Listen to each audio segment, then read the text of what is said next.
Pendukung timnas di Arab Saudi sejak sore ini mulai mendatangi Stadion King Abdullah Sport City Jeddah. Pendukung timnas datang tak hanya dari kota Jeddah, tetapi juga dari kota sekitarnya. Mereka menggunakan bus ataupun mobil pribadi untuk datang ke stadion. Supporter datang dengan atribut bendera merah putih dan jersey timnas. 1, 2, 3. Manajer timnas Sumarji menyatakan Calvin Verdong tidak akan diturunkan di laga lawan Arab Saudi dini hari nanti. Menurut Sumarji, keputusan ini diambil sebagai bagian dari strategi Coach Patrick. Dan tim pelatih memang Coach Patrick mengambil langkah untuk tidak memasukkan 23 pemain Verdong dan akan kita persiapkan nanti ketika kita menghadapi Irak. Dan saudara, skuad Garuda akan menjalani laga penting demi membuka peluang lolos langsung ke putaran final Piala Dunia 2026. Jai Itzes dan kawan-kawan harus menang melawan Arab Saudi. Strategi apa yang harus diterapkan dan bagaimana harapan para pendukung timnas? Kami akan membahasnya bersama analis sepak bola, sudah ada Bung Kusnaini, dan juga supporter timnas di Arab Saudi, sudah ada Bang Farhan Habib, dan juga ada mantan penyerang timnas Zainal Arif. Selamat petang semuanya, terima kasih sudah berbagi di Kompas Petang. Selamat petang Cynthia, selamat petang ya, Farhan. Saya ke Mas Farhan dulu. Kang Gus. Mas Farhan, ini Anda sedang menuju ke stadion, sedang di bus. Boleh diceritakan seperti apa antusias teman-teman di sana, Mas Farhan? Kami dari warga negara Indonesia yang berada di kota Madinah sedang dalam perjalanan menuju ke stadion di Jeddah untuk melangsungkan pertandingan malam nanti, Mbak. Ada berapa orang di bus yang akan menyaksikan bersama Anda? Kurang lebih kita dari warga negara Indonesia beserta beberapa jamaah umrah juga, ada 4 bis berangkat ke Stadion King Abdullah Sport Stadium. Oke, boleh dong seruan dari teman-teman di bus? Indonesia, Indonesia, Indonesia, Indonesia, Indonesia. Baik, ini jadi ada 4 bus yang akan menuju ke Stadion King Abdullah. Apa saja yang dibawa di sana untuk ikut menyemangati tim kita? Kita menyiapkan beberapa atribut. Gimana, Pak? Ya, apa saja atribut yang dibawa, Mas Farhan? Kita membawa bendera dan beberapa atribut untuk perbaikan suasana di stadion nanti, Pak. Oke, sebelum kita lanjutkan, saya mau coba ke Mas Bungkus Neni dulu. Bungkus, kira-kira apa yang bisa Anda baca nanti? Kira-kira formasinya akan seperti apa di lini tengah dan juga lini belakang yang dibungkus? Iya, kalau kita melihat bagaimana pertandingan uji coba bulan September lalu, saya melihat ada semacam gambaran bahwa Coach Patrick Kluivert akan mengubah sedikit permainan timnas dengan bermain dengan formasi 4 pemain belakang ya. Akan bermain dengan formasi 4-3-3 atau 4-2-3-1 karena kemarin di pertandingan terakhir itu dia memainkan Kevin Dix berduet dengan Jai Itzes. Biasanya kan Coach Kluivert bermain dengan 3 back di kualifikasi putaran ketiga. Kali ini pakai 2 back tengah plus back kanan back kiri. Sepertinya itu adalah semacam gladi resik ya, uji coba bermain dengan formasi 4 back untuk pertandingan sebenarnya kali ini. Nah, kalau bermain dengan formasi 4-3-3 atau 4-2-3-1, maka kita akan memiliki opsi yang lebih banyak sebetulnya. Karena di samping di belakang ada banyak pilihan, di tengah juga akan membuat lini tengah lebih kuat. Karena selama ini biasanya Joy Pelupesi ini kadang-kadang kurang support dari pemain lain, bertarung sendirian di lapangan tengah. Nah, dengan bermain dengan 4 pemain belakang, 2 gelandang tengah nanti akan ada Joy Pelupesi, dan ada opsi menambah 1 gelandang tengah lagi yang mungkin akan diisi oleh Ricky Kambuaya karena kebetulan Nathan Chuaon kan dicoret dari tim.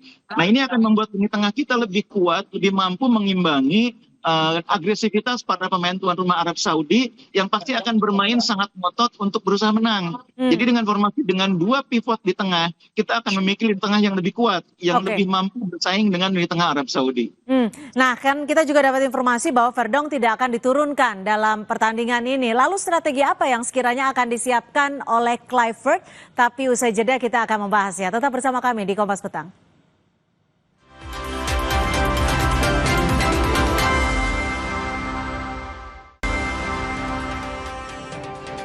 Saya akan lanjut ke Bang Zainal Arif. Bang Zainal, sebagai mantan pemain, biasanya apa sih yang menjadi pertimbangan dari pelatih untuk menentukan pemain-pemainnya?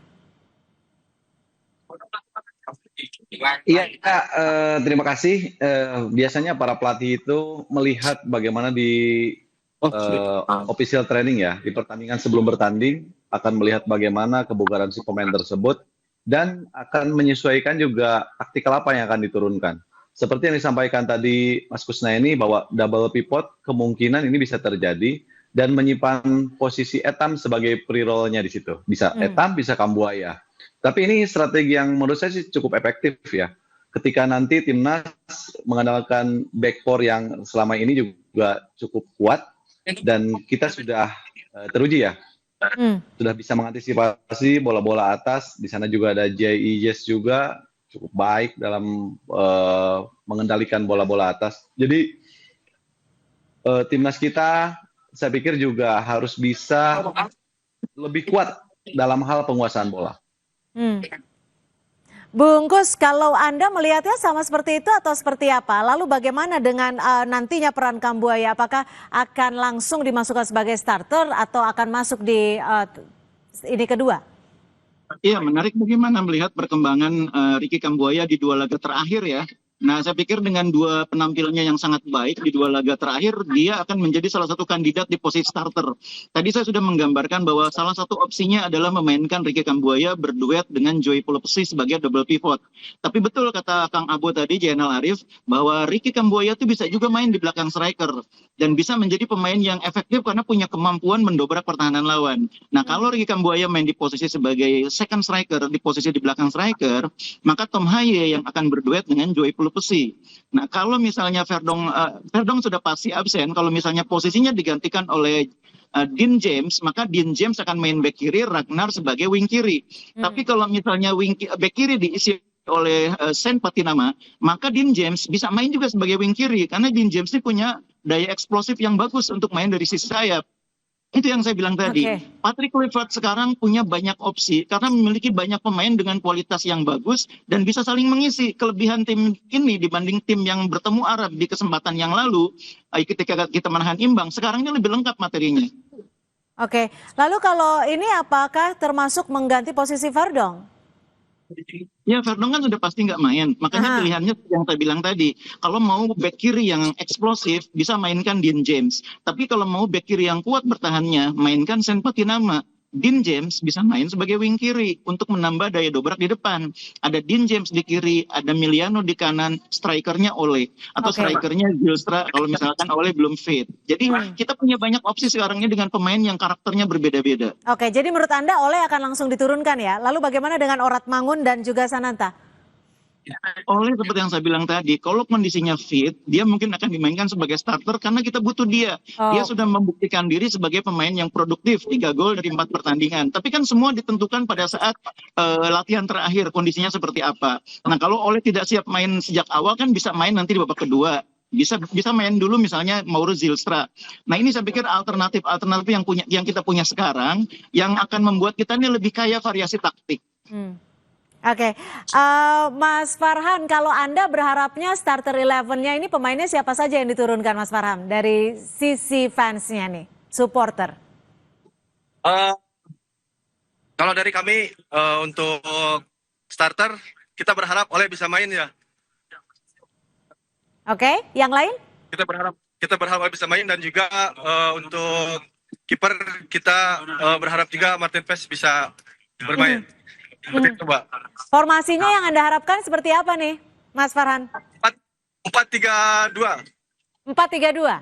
Anda yakin dengan formasi itu bisa menjadi kekuatan bagi timnas Indonesia ya?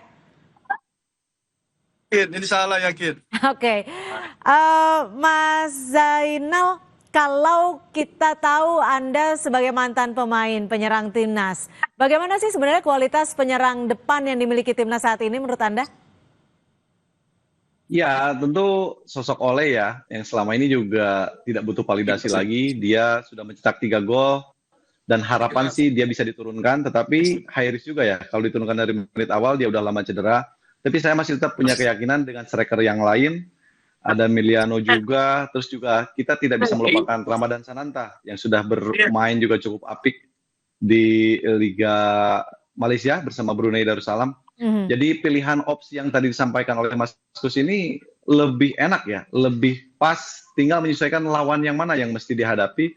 Seperti Arab Saudi, dia mempunyai para pemain yang begitu cepat, dia mengandalkan bola-bola atas, dan di sini juga kita tidak kekurangan stok pemain yang mungkin bisa diandalkan di pertandingan nanti. Oke, terakhir Bungkus, kalau Anda melihatnya permainan 3 back atau 4 back, singkat saja, prediksi skornya seperti apa? Tentunya kita berdasar pada pertandingan uji coba terakhir yang saya anggap sebagai gladiresik ya. Kemarin dalam 2 pertandingan terakhir uji coba kan mainnya selalu dengan 4 back. Jadi sangat mungkin kali ini 4 back lagi. Cuma mungkin bukan 4-3-2 ya.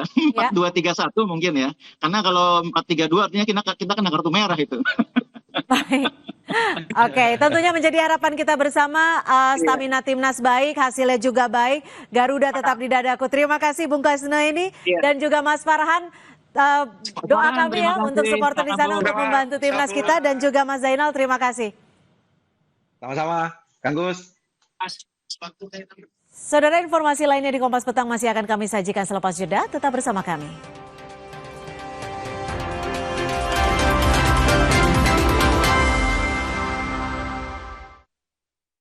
Lengkapi rujukan informasi Anda